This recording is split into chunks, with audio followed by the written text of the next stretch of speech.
اليوم سنتعرف على واحد من أبرز نجوم كرة القدم المغربية والعالمية. إنه حكيم زياش.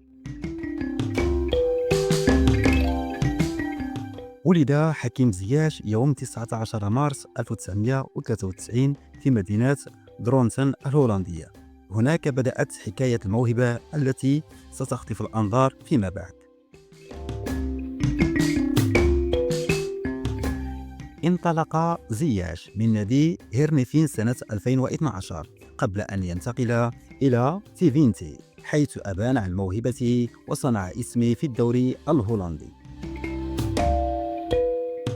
المرحلة الذهبية كانت مع أياكس أمستردام بين 2016 و 2020، حيث قاد الفريق للتتويج بالدوري والكأس، كتب اسمه في دوري أبطال أوروبا بمستويات عالية.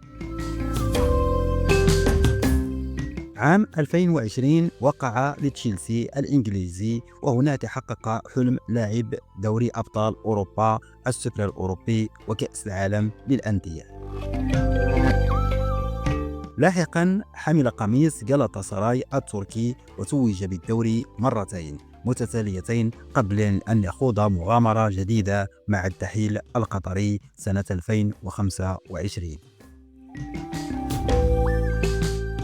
زياش لم يكتفي بالألقاب الجماعية، فقد اختير أفضل لاعب مغربي محترف بالخارج سنة 2019، وحصل على جوائز فردية عديدة مع أياكس أمستردام وكذلك تشيلسي.